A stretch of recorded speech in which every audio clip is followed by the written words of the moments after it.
At the conclusion of a training maneuver or an actual invasion, the gliders will be found widely scattered in small fields where a tow plane cannot land. It's a difficult task involving much delay and many man-hours of work to take them apart and carry them to an airport for reassembly. This delay and 60 to 90% of the man-hours required can be eliminated by the use of pickup planes, which retrieve the gliders from almost any open area.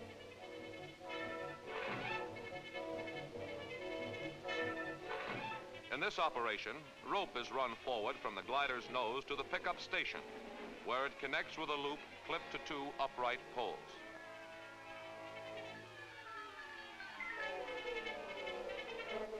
In the pickup plane, there's a winch holding a 1,000-foot cable, at the end of which is a hook. This hook is held in position at the tip of the arm, which extends below the plane. When the hook catches the loop, it's pulled free of the plane's extended arm.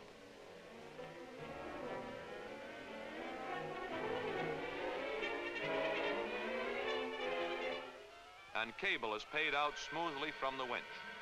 As it pays out, a brake is immediately applied to the drum, stopping it after several hundred feet of cable have run out.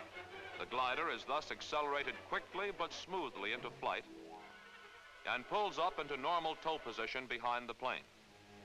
The CG-4A will carry a normal load of over 4,000 pounds.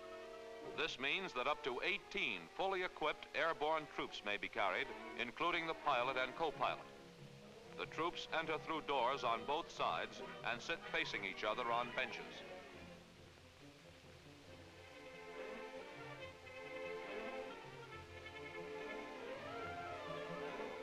It's also designed to carry a jeep and 6 men. Because the glider is equipped with wheels, the tail must be raised before the jeep can be loaded through the nose. This tail lifting is accomplished by means of a metal pipe and two 2x4s which are installed so as to hold the tail up during loading.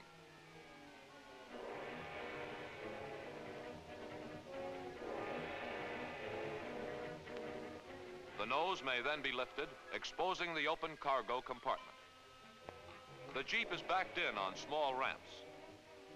In flight, 4 men actually sit in the jeep, which is lashed directly behind pilot and co-pilot.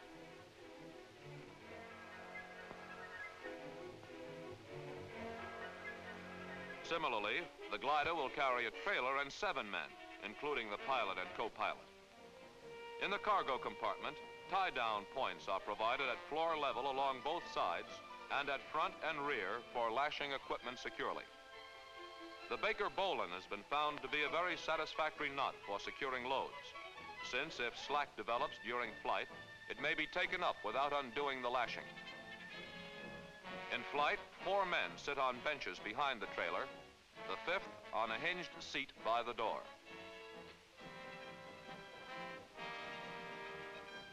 The 37mm anti-tank gun is an important weapon which may be carried.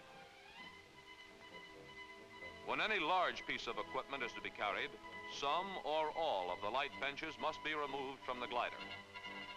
In the case of the 75mm howitzer, the front pair of benches are taken out and ropes installed at tie-down points for lashing.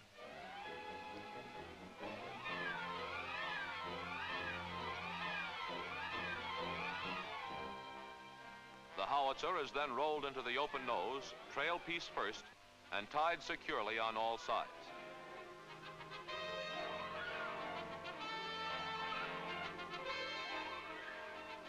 Clover leaves of ammunition may also be loaded on the floor directly under the barrel of the howitzer.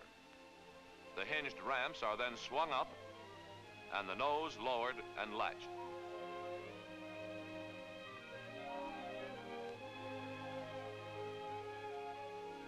On a larger experimental glider, the CG-4A, the nose is raised and lowered by a hydraulic system.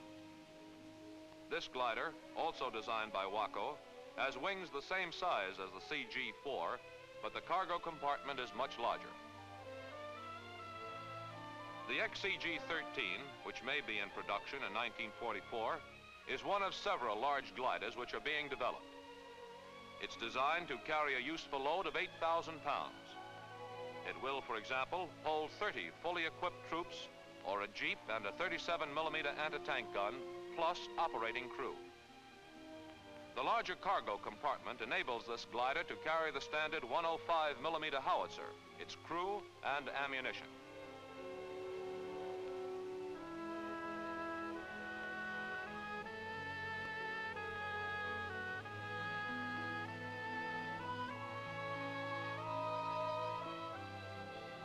The CG-4A is equipped with spoilers and also has large perforated flaps for increasing its rate of descent and enabling it to land in small areas.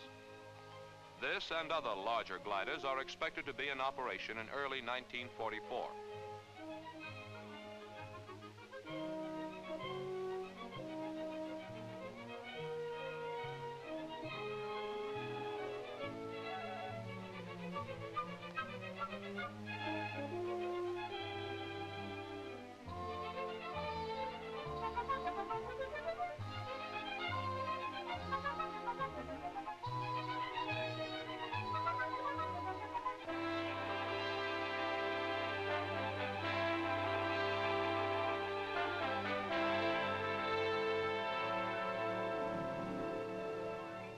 We now see a tactical maneuver.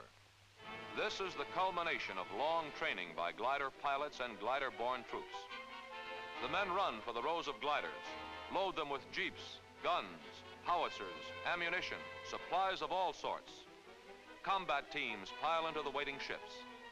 This is the final phase of training in which the airborne teams show their ability to spearhead invasion from the skies.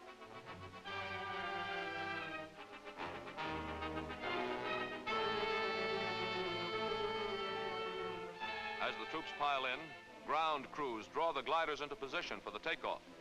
Tow ropes lie ready in rows by the runway.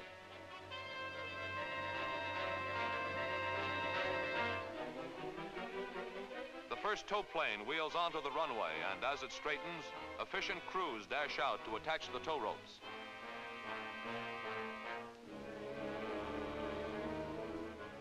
The other end of the rope is fastened quickly to the loaded glider. The tow plane guns its motors. The rope tightens, is taut, and the team, tow plane and glider, accelerates down the runway for takeoff. Working with speed and precision, the ground crews hitch up the following tow planes and gliders. Planes wheel onto the runway while gliders roll past their wingtips, and crews rush onto moving wings to install ropes with maximum speed. Every 30 seconds, another tow plane and glider start off. The entire formation is in the air in a matter of minutes.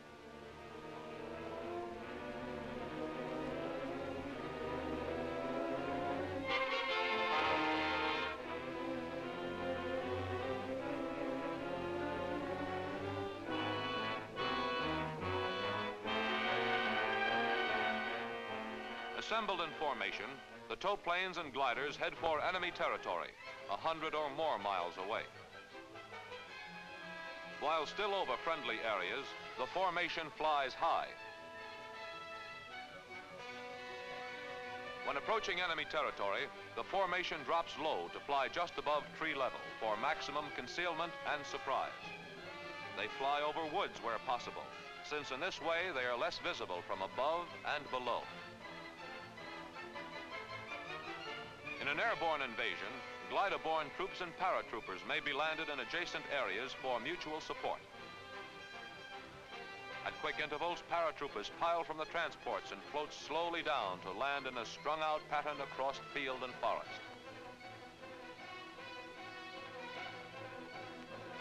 As they reach the ground, the paratroopers tear themselves loose from their harnesses and run to the equipment chutes to secure weapons, ammunition, and supplies. Since both parachutes and gliders are a normal part of airborne operations, it's of interest to compare them as a means of landing men and supplies behind enemy lines. As the paratroopers tumble out of their planes, they must descend more or less vertically into whatever type of terrain lies below. Each plane carries perhaps 16 paratroopers who float down in a line at about 80-foot intervals. They blanket the countryside in a scattered pattern and assemble after securing their small equipment from the container chutes. No very large equipment can be dropped.